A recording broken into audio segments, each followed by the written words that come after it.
Doctor Baba Saheb Ambedkar open university.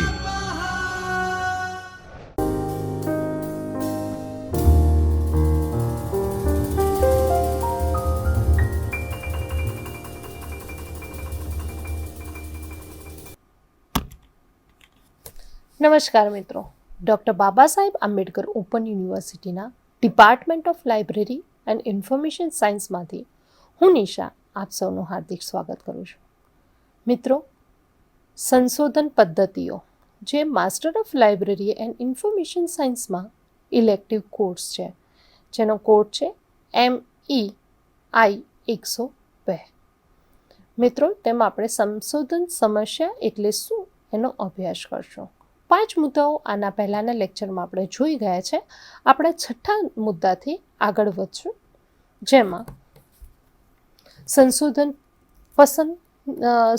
સમસ્યાની પસંદગી કેવી રીતે થઈ શકે, જેમાં 2 તબક્કાનું વાંચન જરૂરી છે, થિયરી પર આધારિત સંશોધન, ભાવિ સંશોધન અંગેની ભલામણો તેમજ અદ્યતન પ્રવાહોનું નિરીક્ષણ, સંશોધન માર્ગદર્શકો સાથેની મુલાકાત, સંશોધન વિદ્યાર્થીઓની મુલાકાત તેમજ કેટલાક ઉપયોગી સૂચનોનો સમાવેશ થાય છે. બીજો મુદ્દો હશે જેમાં આપણે સમસ્યા સંબંધિત ધોરણો, એના ક્રાઇટેરિયા કયા કયા છે તેનો અભ્યાસ કરશું. મિત્રો, હવે આપણે સમસ્યાની પસંદગી કેવી રીતે થઈ શકે ત્યાંથી શરૂઆત કરશું.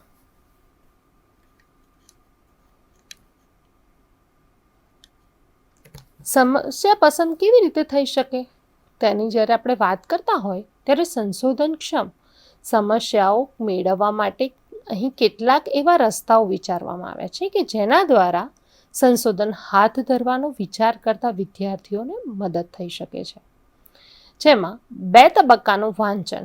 સંશોધન માટે સમસ્યા શોધવા માટે શ્રેષ્ઠ રસ્તો એ છે કે કોઈક એક ક્ષેત્રે વધુ અભ્યાસ એટલે સ્કોલર્સ બનવું પડે, કોઈક એક ક્ષેત્રમાં ઊંડો અભ્યાસ જરૂરી બને.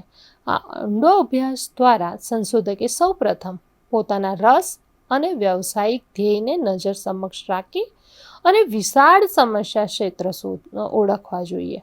આ વિશાળ સમસ્યા ક્ષેત્રમાંથી સંશોધન માટે વિશિષ્ટ સમસ્યા નક્કી કરવી જોઈએ. મિત્રો, વ્યવસ્થિત વાંચન કાર્યક્રમ અપનાવવો જરૂરી છે. આ માટે ગ્રંથાલયમાં કેટલોગની તપાસણી કરવામાં આવે છે. અત્યારે કેટલોગિંગ 2 પ્રકારના હોય છે, જેને આપણે વેબ ઓપેક્ટ એટલે કે ઓનલાઈન કેટલોગ વ્યવસ્થા, જ્યારે જૂની પદ્ધતિ હતી જેમાં કેટલોગિંગ કાર્ડ સ્વરૂપમાં હતા. આવા અદ્યતન સ્વરૂપ સાથે આપણે તાલ મેળવી અને તપાસણી કરવી જોઈએ કે ક્ષેત્રને લગતા અદ્યતન પુસ્તકો ઓળખી અને મેળવવી જોઈએ તેમજ તેની વાંચન કરવું જોઈએ. પ્રાથમિક વાંચનના આ તબક્કા દ્વારા પ્રયોજકને પોતાના રસના ક્ષેત્ર અંગેની પાયાની જરૂરી માહિતી મળી જાય છે. વિવિધ પેટા ક્ષેત્રો અંગેની સૂઝ પણ મળે છે. વર્તમાન સમયમાં ચાલતા વ્યવહાર અંગેનું જ્ઞાન મળે છે તેમજ હાલમાં થતા સંશોધન અંગે ખ્યાલ મળે છે. કોઈ એકાદ કે વધુ સંશોધનક્ષમ સમસ્યાઓ પર ધ્યાન કેન્દ્રિત થઈ જશે. ટૂંકમાં આપણે એવું કહી શકાય કે સંશોધક એક વિવિધ સમસ્યા ક્ષેત્રોમાંથી કોઈ એક સમસ્યા ક્ષેત્ર કેટલીક અસ્પષ્ટ સમસ્યાઓ સહિતની નક્કી કરવાની સ્થિતિમાં આવી જાય છે. ત્યારબાદ પસંદ કરેલા સમસ્યા ક્ષેત્ર હોય તે અંગેનું સંશોધન સાહિત્ય મેળવી તેનો ઊંડાણપૂર્વક અભ્યાસ કરે છે. જ્યારે બીજા તબક્કાના વાંચન વડે કરવાનો થાય છે. સંશોધકે ખાસ જોવું જોઈએ કે પોતાના અભ્યાસમાં અદ્યતન સંશોધનનો સમાવેશ થઈ જાય છે. સંશોધન સાહિત્યના વિશદ અભ્યાસ દ્વારા સંશોધક પોતે પસંદ કરીને ક્ષેત્રને બરાબર સમજી શકે છે. તેના વ્યાપથી પૂરતો તે પરિચિત થઈ શકે છે. તે તેના વિભાગોના સ્પષ્ટ ખ્યાલ મળી જાય છે ને હવે કંઈક બાબતોમાં સંશોધકને અવકાશ છે તેનો ખ્યાલ પણ મળી જાય છે. પોતાના ક્ષેત્રમાં રહેલી વિસંવાદિતતા કે અસાતત્ય તારવી શકાય છે. સંશોધન માટે સમિતિકરણમાં થઈ શકે તેમ હોય તેવા કેટલાક સંશોધનક્ષમ સમસ્યાઓ પણ સ્પષ્ટ કરી શકશે. સંશોધન અભ્યાસમાં હેતુઓ નક્કી કરી શકે છે. સંશોધન માટે ઉત્કલ્પનાઓ તૈયાર કરી શકે છે અને પોતાના ક્ષેત્રમાં ઉપયોગી સંશોધન પદ્ધતિઓથી તે જ્ઞાત થઈ શકે છે. કોઈ પણ ક્ષેત્ર હોય, હવે શું શું સંશોધન થઈ શકે છે તેમ છે તે જાણવા માટે તે ક્ષેત્રમાં અત્યાર સુધી શું જ્ઞાન પ્રાપ્ત કર્યું છે તે અંગે પ્રભુત્વ મેળવવું એ એક શ્રેષ્ઠ રસ્તો છે. મિત્રો, તબક્કાવારનું જ્યારે સંશોધન માટેની તૈયારી કરી રહ્યા હોય, તબક્કાવારનું જ્યારે આપણે વાંચન કર્યું હોય, તો આ બધા જ રસ્તાઓ આપણા શ્રેષ્ઠ રસ્તાઓ છે કે જેનાથી આપણું જ્ઞાનને બહોળો અવકાશ મળે છે. થિયરી પર આધારિત સંશોધન સમસ્યાને વ્યાખ્યાયિત કરવા માટેના એક રસ્તો એ છે કે વાંચન અને પૂરતા અભ્યાસ વડે થિયરીમાંથી ઘટનાઓ તારવવી, એટલે કે હાઇપોથિસિસ. હાઇપોથિસિસ આપણે પહેલાં ભણી ગયા છે કે જેનો મતલબ છે કે આપણે જે ધારેલું વિધાન છે તે હોઈ પણ શકે અને ન પણ હોઈ શકે. જ્યારે આવું ત્યારબાદ ઉત્કલ્પનાઓને સંશોધન વડે ચકાસવી. થિયરી પર આધારિત સંશોધનના ઘણા લાભ છે. એક તો સારી થિયરી સંશોધકને પરિસ્થિતિ કે ઘટના વિશે વિશાળ હદ, એટલે કે એક બહોળી રેન્જમાં અનુમાન કરવામાં મદદ કરે છે. ઉપરાંત સંશોધકને ચોક્કસ દિશા તરફ કેન્દ્રિત કરે છે.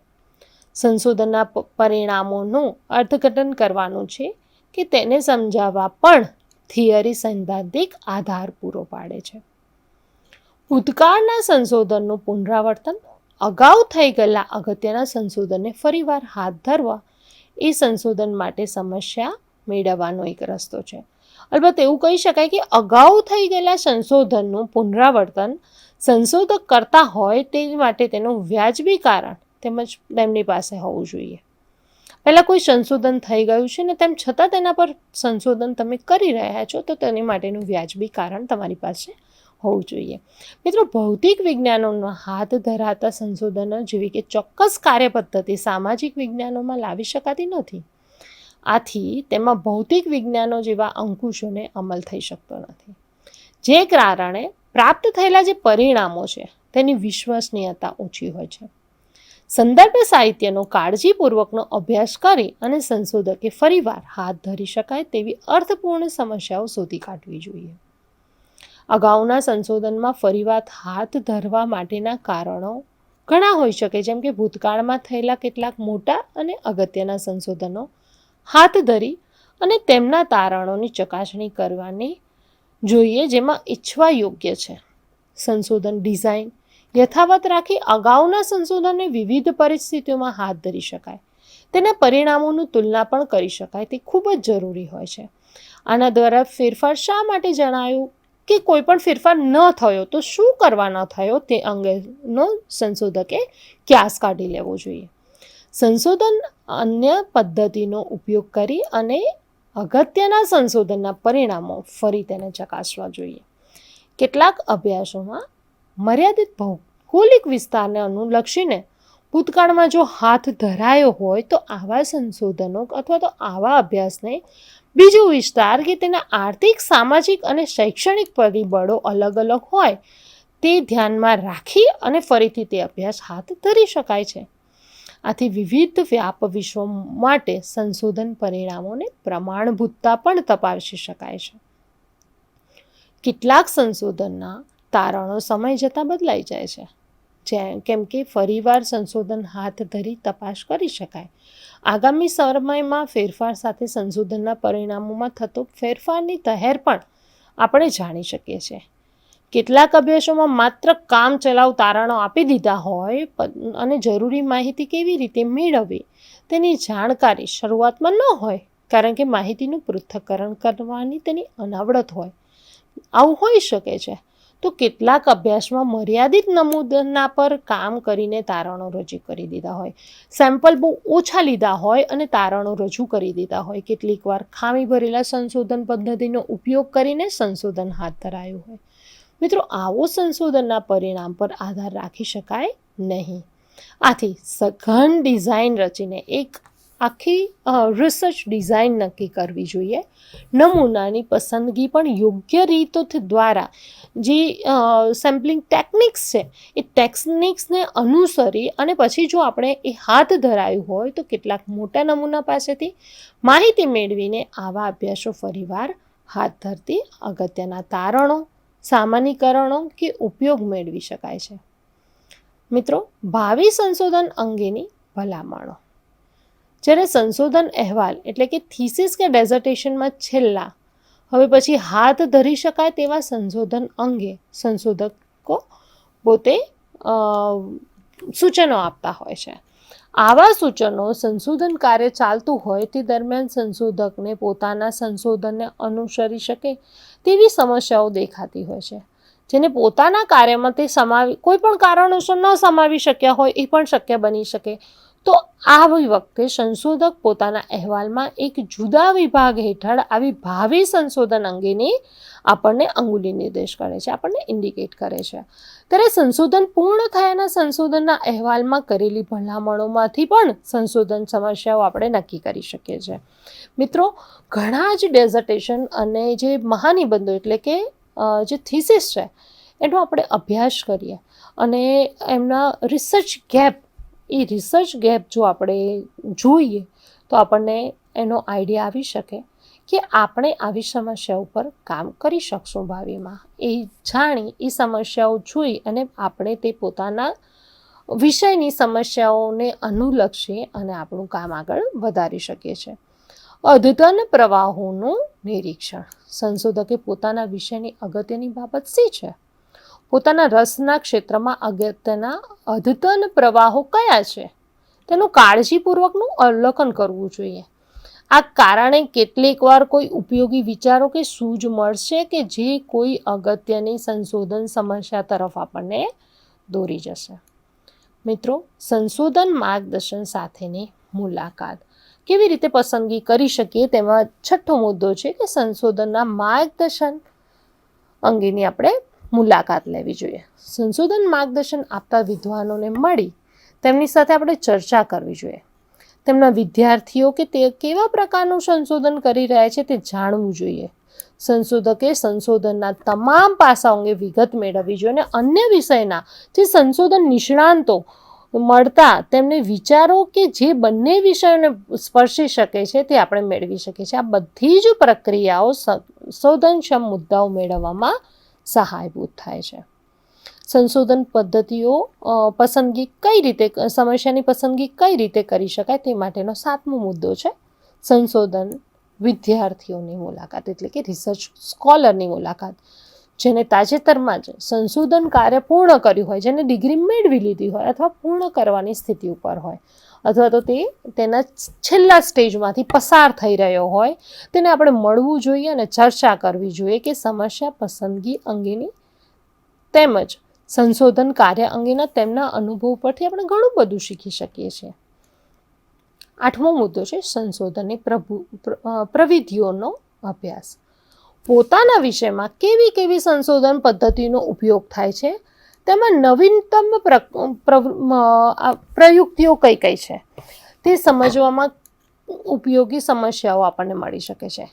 હવે આપણે કેટલાક ઉપયોગી સૂચનો જોઈશું કે વાંચવામાં કે ચર્ચા કરવામાં, વ્યાખ્યાનોમાં, અનૌપચારિક વાતચીતમાં દરેક બાબત વિશે પ્રશ્નો પૂછવાનું વલણ કેળવવું જોઈએ. જ્યારે આપણે કોઈક વાત, ચર્ચા અથવા તો કોઈ વિષય વિશે ઊંડાણપૂર્વકનું ડિસ્કશન કરતા હોય ત્યારે પ્રશ્ન પૂછવાનું આપણે પોતાનામાં વલણ કેળવવું જોઈએ.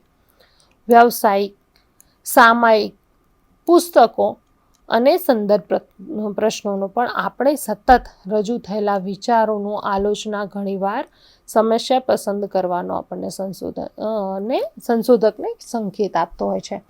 વિવિધ જર્નલ્સમાં રહેલા પેપર્સ હોય અથવા તો કોઈ પુસ્તક હોય તેના આપણે આલોચનાત્મક વલણ કેળવવું જોઈએ, તેને વાંચતા રહેવું જોઈએ અને તેમાંથી જ આપણને સંકેત મળતો હોય છે નવી સમસ્યાઓ વિશે. કોઈ પણ પ્રશ્ન કે બાબત પ્રત્યે વિરોધમાં ચર્ચા કે દલીલો કરવાનું બનતું હોય તેવી બૌદ્ધિક વ્યક્તિઓ સાથે મિત્રતા કેળવવી જોઈએ.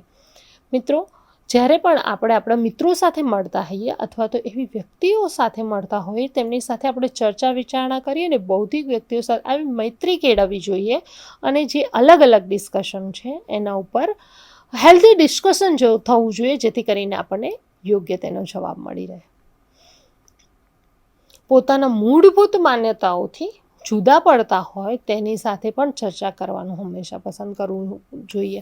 એવું હોઈ શકે કે ઘણા લોકો એવું વિચારે છે કે આ મારી સાથે મેચ થતો નથી અથવા એના વિચારોને મારી વિચારસરણી સાથે બંધ બેસતી નથી, તો તેની સાથે ચર્ચા કરવાનું ટાળતા હોય છે. પરંતુ મિત્રો, જ્યારે આપણે સંશોધનની વાત કરતા હોય ત્યારે આવા સાથી મિત્રો સાથે જો આપણે ચર્ચા કરવાનું પસંદ કરીએ તો તેનું આપણને સમસ્યા પસંદગી કરવા માટે પણ યોગ્યતા પ્રાપ્ત થાય છે. તેઓ કદાચ ખોટા હોઈ શકે, એવું બને કે સંશોધક અથવા તો એ વ્યક્તિ ખોટો હોઈ શકે, પરંતુ સંશોધનની કોઈ અગત્યની બાબત પ્રત્યે કોઈ નવા વિચાર પણ આપી શકે છે, કોઈક નવા વિચાર એમના પાસેથી પ્રદાન થઈ શકે છે. દરેક વખતે સર્જનાત્મક રીતે વિચારીને કામ કરવું જોઈએ. સંશોધનમાં પડેલા લોકો સાથે સંપર્કમાં રહેવું જોઈએ. સંશોધન સમસ્યાની પસંદગી ચાલતી હોય ત્યારે કે સંશોધન કાર્ય ચાલતું હોય ત્યારે તેમના દરેકના ખિસ્સામાં એક ડાયરી હોવી જોઈએ. મિત્રો, અત્યારે તો મોબાઈલમાં જ એન્ડ્રોઈડ મોબાઈલમાં જ ડાયરી આવતી હોય છે. તો જ્યારે પણ આવા ડિસ્કશન થતા હોય ત્યારે આપણે આપણા ખિસ્સામાં આપણા મોબાઈલ રહેલા છે તેમાં આપણા વિચારોને નોટ કરી લેવા જોઈએ અથવા તો મુદ્દાઓને આપણે નોંધી લેવા જોઈએ.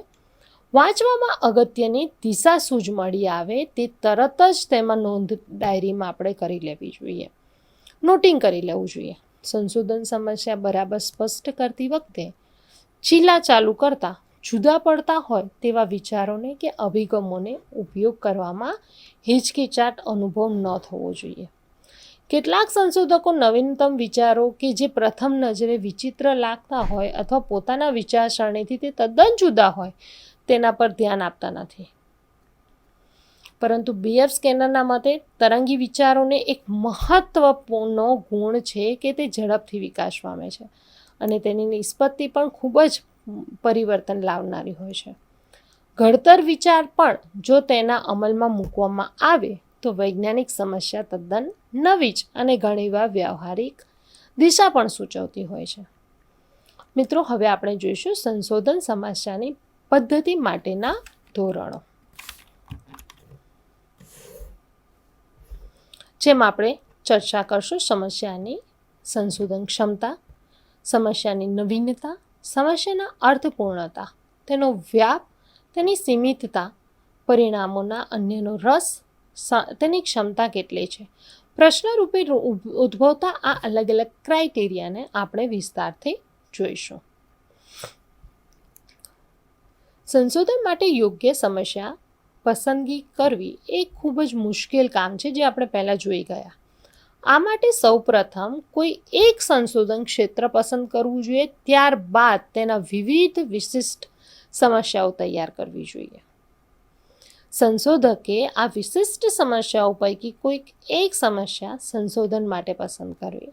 આ સમસ્યા પસંદ કરતી વખતે સંશોધકે કેટલાક ધોરણો અથવા તો તેના આધારો ધ્યાનમાં લેવા જોઈએ અને આ ધોરણોને અનુલક્ષીને સર્વગ્રાહી પ્રશ્નો સંશોધકે પોતાને જાતને પૂછવા જોઈએ. આ પ્રશ્નોના જવાબ હકારાત્મક આવે તો જ સમસ્યાને સંશોધન માટે પસંદ કરવી જોઈએ. સમસ્યા પસંદગી માટે જરૂરી હોય તેવા 20 જેવા કેટલાક ધોરણો અને તેને અનુરૂપ પ્રશ્નો અહીં મેં 3 વિભાગમાં આપેલા છે, જે હું આપની સામે સમક્ષ રજૂ કરી રહી છું. સમસ્યા સંબંધિત ધોરણો. સમસ્યા માટે સમસ્યા કેવી હોવી જોઈએ તે માટે હું અત્યારે 6 ધોરણો અને તેને અનુરૂપ પ્રશ્નો અહીંયા બતાવી રહી છું. ધ્યાનથી આપ સાંભળશો. સમસ્યાની સંશોધનની ક્ષમતા. શું આ સમસ્યા પર સંશોધન થઈ શકે તેમ છે? પોતાની જાતને જ આ પ્રશ્નો પૂછવાના છે કે હું જે કામ કરી રહી છું, હું જે સંશોધન કરી રહી છું, એ સમસ્યા શું સંશોધનને અનુરૂપ છે? આ પ્રશ્ન દ્વારા સમસ્યાની સંશોધન ક્ષમતા તપાસવાની છે. કેટલાક પ્રશ્નો એવા હોય છે કે જેના અસરકારકતાનો ઉકેલ સંશોધક પ્રક્રિયા દ્વારા મળી શકે નહીં. જેમ કે શું વિદ્યાર્થીઓની જાતીય શિક્ષણ આપવું યોગ્ય છે કે અંગત ધાર્મિક માન્યતાઓને વ્યવહારમાં મૂકવી જરૂરી છે? આ પ્રશ્નમૂલક અને નીતિ વિષયક પ્રશ્નો છે કે જેના જવાબો મૂલ્યના ધોરણોને આધાર આપી શકાય. આ કે અન્ય ફિલોસોફિકલ પ્રશ્નોના જવાબો સંશોધન વિજ્ઞાન દ્વારા મેળવતું દુષ્કર્ય છે. સંશોધન થઈ શકે તેવી સમસ્યાઓને સામાન્ય રીતે વ્યાખ્યાયિત કરી શકાય અને તેને માપી શકાય તેવા વધુ ચલો એટલે કે બે કે તેથી વધુ ચલો વેરિયેબલ્સ સંબંધી તપાસ અંગેની વાત હોય છે. આનો અર્થ એ નથી કે ફિલોસોફિકલ અને નૈતિક બાબતોનો ઉકેલ મેળવવા માટે સંશોધનોનો ઉપયોગ થઈ શકે નહીં, પરંતુ મુખ્ય વાત એ છે કે સમસ્યા સંશોધન થઈ શકે તેવા પ્રશ્ન રૂપે જ વ્યક્ત થવી જોઈએ કે જેથી તેના જવાબો માહિતીનું એકત્રીકરણ, તેનું પૃથ્થકરણ અને તેનું અર્થકરણ દ્વારા આપી શકાય. ટૂંકમાં સંશોધન માટે એવી સમસ્યા આપણે પસંદ કરવી જોઈએ કે જેના પર વ્યવસ્થિત રીતે સંશોધન પ્રક્રિયા અમલ કરી શકાય. બીજું છે સમસ્યાની નવીનતા એટલે કે અદ્યતનતા. શું સમસ્યા નવીન છે? આપણે જે સમસ્યા ઉપર કામ કરવા જઈ રહ્યા છે, ભવિષ્યમાં આપણે જેના ઉપર સંશોધન કરી રહ્યા છે, તે સંશોધનની સમસ્યા નવી છે? અગાઉ થયેલા સંશોધન દ્વારા સારી રીતે ખેડાઈ ચૂકેલા વિષય પર ફરીને જો સંશોધન કરવામાં આવે તો તેનો કોઈ જ અર્થ થતો નથી. માટે સંશોધકે, આપ પણ મિત્રો ભાવિ સંશોધકો છો, ત્યારે આ વસ્તુનું ખાસ ધ્યાન રાખવું જોઈએ કે સંશોધનના અજ્ઞાનને કારણે કેટલીક વાર એવા વિષયો હાથ ધરી લેવાય કે જે નવા કે મૌલિક હોય નહીં, પરંતુ અગાઉ કોઈ થઈ ચૂકેલા હોય તેની શક્તિ, સમય બિનજરૂરી રીતે ખર્ચે છે. કારણ કે આ વિષય પર તો ઓલરેડી પહેલાં કામ થઈ ચૂક્યું છે, તો તેના પર કામ કરવાથી કોઈ તારણ મળતું નથી. સંશોધન મોટી રીતે બેવડાઈ ન જાય તેટલા માટે સંશોધકે પોતાને પસંદ કરેલા ક્ષેત્રના અગાઉ થઈ ચૂકેલા સંશોધનનો અભ્યાસ કરવો જોઈએ. મિત્રો, એટલા માટે જ જ્યારે આપણે સંશોધન ચાલુ કરીએ છીએ એના પહેલાં સંશોધકના ગાઈડ, જે સંશોધક રિસર્ચર છે તેના ગાઈડ હોય છે, તે તેને સૌપ્રથમ લિટરેચર રિવ્યૂ કરવાનું કહે છે. એનું ખાસ કારણ આ છે કે ઊંડાણપૂર્વક એનો જો અભ્યાસ કરવામાં આવે તો ફરીને એ જ વિષય ઉપર આપણે કામ કરીએ નહીં, અથવા તો એ ઓબ્જેક્ટિવને આપણે ધ્યાનમાં લઈને એના પછીનું આગળનું કામ આપણે કરીએ. જ્યાં સુધી તેની ખાતરી ન થઈ જાય કે પોતાની સમસ્યા નવી જ છે કે અગાઉ યોગ્ય રીતે આનું કામ થયેલું નથી, તે પહેલાં સમસ્યા પસંદ ન કરવી જોઈએ. અગાઉના સંશોધનમાં ફરીવાર હાથ ધરી ન જ શકાય તેવું નથી. એવું નથી કે આપણે એના ઉપર કાર્ય કરવાનું જ નથી, પરંતુ સંશોધકને પરિણામોને હાલમાં કેટલા અંશે લાગુ પડે છે, બીજા કોઈ વ્યાપ વિશ્વને લાગુ પડે છે કે કેમ, અન્યની પદ્ધતિથી આવા સંશોધનને હાથ ધરી શકાય વગેરે બાબતોને ધ્યાનમાં રાખી અને કેટલાક અગત્યના સંશોધનો ફરીવાર હાથ ધરી શકાય છે. ટૂંકમાં એમ કહી શકાય કે સંશોધનને પોતાના સમસ્યાનું નાવીન્યકરણ એટલે કંઈક નવું હોવું જોઈએ, અનન્યપણે યુનિકનેસ હોવી જોઈએ, તેમાં ઓરિજિનાલિટી હોવી જોઈએ, પાસામાં પ્રસ્થાપિત પોતે આવું કરવું જોઈએ, તો તેવી સમસ્યાઓ સંશોધન માટે હાથ ધરવી શકાય. સમસ્યાની અર્થપૂર્ણતા. પોતાને એક પ્રશ્ન પૂછવાનો છે કે શું સમસ્યા સંશોધન હાથ ધરી શકાય તેટલી અર્થપૂર્ણ છે? સંશોધન માટે જ્યારે પસંદ કરેલી સમસ્યા હાથ ધરવા પાછળનો તેનો હેતુ શું છે?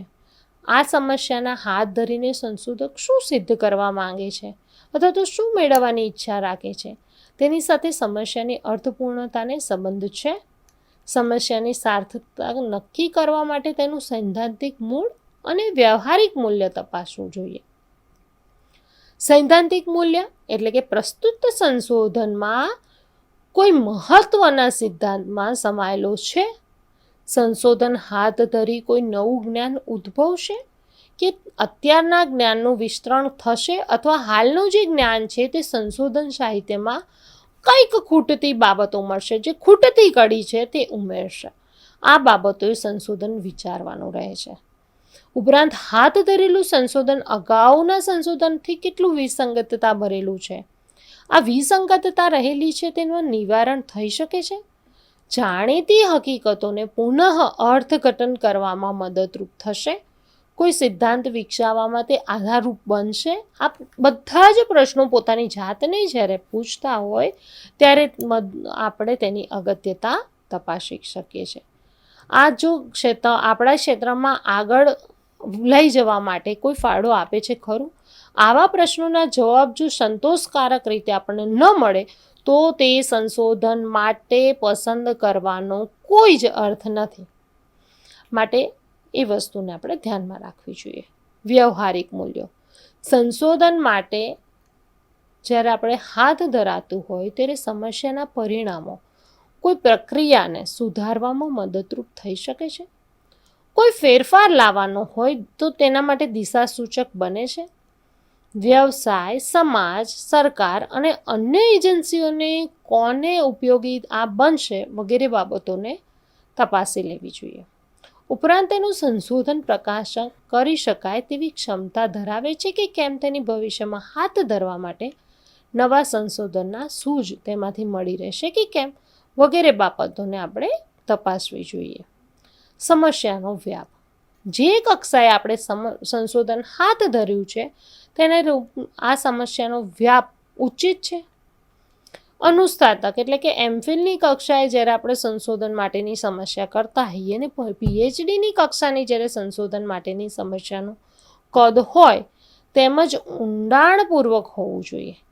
જ્યારે યુજીસી, એનસીઈટી અથવા તો ICSSR જેવી સંસ્થાઓ પાસેથી આપણે અનુદાન મેળવવું હોય અને આપણો સંશોધનનો પ્રોજેક્ટ હાથ ધરાતો હોય તો તેનો વ્યાપ મોટો હોવો જોઈએ. અત્રે એમ કહી શકાય કે સંશોધન કાર્યને ગુણવત્તાની બાબતથી વિચારવાની નથી, માત્ર સમસ્યાનો વ્યાપને લક્ષ્યમાં લેવાનો છે. કોઈપણ કક્ષાના સંશોધન કાર્યમાં જરૂરી ગુણવત્તા તો સમાન રીતે જાળવવાની છે. જેમ કે કોઈ ઉપકરણ રચવાનું હોય તો તેની કલમો યોગ્ય જ રચવી જોઈએ. પછી ભલે ને સંશોધન અનુસ્નાતક કક્ષાનું હોય, પીએચડી કક્ષાનું હોય અથવા તો એવું બને કે અનુસ્નાતક કક્ષાએ રચાતા ઉપકરણની વિશ્વસનીયતા અને તેની પ્રમાણભૂતતામાં 1-2 રીતોથી પ્રસ્થાપિત કરવામાં આવે, જ્યારે પીએચડીની કક્ષાએ શક્ય તેટલી બધી રીતોથી પ્રસ્થાપિત કરવું જોઈએ. સમસ્યાની સીમિતતા. શું આ સમસ્યામાં આવરી લેવાનું અને શું ન આવરી લેવાની બાબતોના સંદર્ભમાં ચોકસાઈની સીમા નક્કી કરી શકાય છે. કેટલીક વાર સમસ્યા પસંદ થતી સમસ્યા પૂરતી સ્પષ્ટ હોતી નથી. સમસ્યા આથી તેના શેના માટે સમાવેશ થઈ શકે છે અને શેનો સમાવેશ થતો નથી તેની વિચારણા કરી સંશોધન કાર્ય ઘણું આગળ વધવું હોય ત્યારે પણ ચાલતી હોય છે. ક્યારેક થયેલું કેટલુંક કાર્ય પડતું પણ મૂકી દેવું પડે. એટલે કે સમસ્યાનું રહેલું આવું અનિર્ણયાત્મક પણ હોય ત્યારે સંશોધક અને માર્ગદર્શન તાણમાં આવી જાય છે. ઉપરાંત સમય અને શ્રમનો પણ વ્યય થાય. આથી સમસ્યા પસંદ કરતી વખતે તેમાં સમાવેશ થતા પ્રશ્નો કે બાબતોના સંદર્ભમાં સુનિશ્ચિતતા લાવવી ખૂબ જ જરૂરી હોય છે. સંશોધન પરિણામોમાં અન્યોને રસ છે. શું આ સમસ્યા પરના સંશોધન પરિણામો બીજાનામાં રસ પડશે? ઘણીવાર એવું થઈ શકે કે સંશોધનને આંતરિક ઈચ્છાઓ હોય છે કે પોતાના સંશોધનના પરિણામો બીજાઓ માટે ઉત્સુકતા લાવે, પરિણામોની સ્વીકૃતિ બને તેમજ અન્યોના વ્યવહારમાં મૂકવામાં તેઓ રસ ધરાવે છે. સંશોધકે કોઈ સમસ્યા પસંદ કરતી વખતે આ બાબતો પણ લક્ષ્યમાં લેવાની હોય છે. અલબત્ત સમસ્યાના પસંદગીનો આ આધાર બહુ જ મહત્વનો રહેલો છે. સંશોધન સમસ્યાના ધોરણો ઉપયુક્ત 6 ધોરણોને આધારે સંશોધન માટેની સમસ્યા યોગ્ય હોય છે, પરંતુ સંશોધકના પોતાના કેટલાક વ્યક્તિગત પાસાઓને અનુલક્ષીને તેના પર કામ કરવું પણ અશક્ય ન હોય તેવું પણ બની શકે. આવી કેટલીક વ્યક્તિગત બાબતોની ચર્ચા આપણે અહીં કરીએ કે જેના આધારે સમસ્યાઓ સારી હોય પરંતુ સંશોધક માટે હાથ ધરી શકાય, કેમ કે પ્રશ્નોનો જવાબ મળી શકે છે. સફળતાપૂર્વક સંશોધન હાથ ધરવા માટે સંશોધક પાસે કયા કયા ગુણ અથવા લક્ષણો હોવા જોઈએ તે અંગેની અહીંયા ધોરણો અને અનુરૂપ પ્રશ્નો આપેલા છે. તે આપણે આના પછી ચર્ચા કરીશું. સંશોધકની સંશોધન ક્ષમતા. આ સમસ્યા પર સંશોધન હાથ ધરવા માટેની જરૂરી કૌશલ્યો સંશોધક પાસે છે. સંશોધક માટે સમસ્યાના સંશોધકો એવી પસંદગી કરવી જોઈએ કે તે ક્ષેત્રમાં તે પોતાના કાબેલ અને ગુણવત્તા ધરાવતો હોય, તે પોતે વિષયના સિદ્ધાંતોનો ખ્યાલ, નિયમોથી સુપરિચિત હોવો ઘટે. સંશોધન સમસ્યાને અનુરૂપ માહિતી એકત્રીકરણના સાધનો તૈયાર કરવા કે પસંદ કરવા, ઉપયોગ કરવા અને તેનું અર્થઘટન કરવા માટે જરૂરી આવડતો અને ક્ષમતાઓ ધરાવતો હોવો જોઈએ. ઉપરાંત પસંદ કરવામાં આવેલ સમસ્યામાં જરૂરી સંશોધન ડિઝાઇન તેને તૈયાર કરવી જોઈએ. યોગ્ય અંકશાસ્ત્રીય પ્રયુક્તિઓ એટલે કે સ્ટેટિસ્ટિકલ ડેટાબેઝ તેની પાસે હોવો જોઈએ. તેના વિશે પણ વિચારવું જોઈએ. સમસ્યાને અનુરૂપ સંશોધન પ્રક્રિયાની તેની પૂર્વ સમજ. શું સમસ્યા સંશોધન હાથ ધરવા માટે વિવિધ પાસાઓ અંગે પૂરતી સ્પષ્ટ સંશોધન ધરાવે છે? પસંદ થઈ રહેલી સમસ્યા પર હાથ ધરવાના વિવિધ સંશોધન કાર્ય અંગેની સ્પષ્ટ સમજ સંશોધક ધરાવતો હોવો જોઈએ. ઉપકરણની સંરચના, પ્રશ્નો, પસંદગી, તેની સંબંધિત સમસ્યાની પસંદગી, અનુરૂપ વિશિષ્ટ કાર્યો અથવા તો માહિતી પૃથ્થકરણ વગેરે સંદર્ભમાં સમસ્યાને અનુરૂપવી જોઈએ.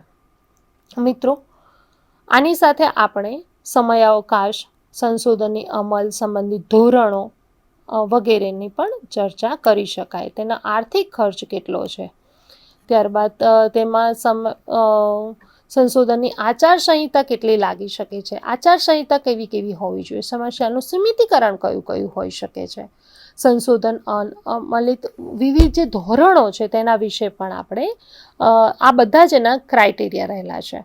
મિત્રો, જ્યારે આ ક્રાઇટેરિયા આપણે ભણી રહીએ ત્યારે આપણી જાતને આપણે 20 પ્રશ્નો પૂછવાના છે. આ 20 પ્રશ્નોનો જવાબ જો આપણે આપી શકતા હોઈએ તો સમજવાનું કે આપણે જે સમસ્યા પસંદ કરી રહ્યા છે તે યોગ્ય છે. મિત્રો, સમસ્યાના પરિણામો અન્યોમાં રસ, આપણે જે સમસ્યા પસંદ કરી રહ્યા છે તેનો રસ પણ ધરાવતા હોવા જોઈએ. મિત્રો, સમસ્યા સંબંધિત જે ધોરણો છે એ ધોરણો હજી કેટલાક બાકી રહે છે. એ આપણે જ્યારે બીજા લેક્ચરમાં મળશું ત્યારે આપણે ફરીથી તેની ચર્ચા કરશું. ત્યાં સુધી મને રજા આપશો. નમસ્કાર.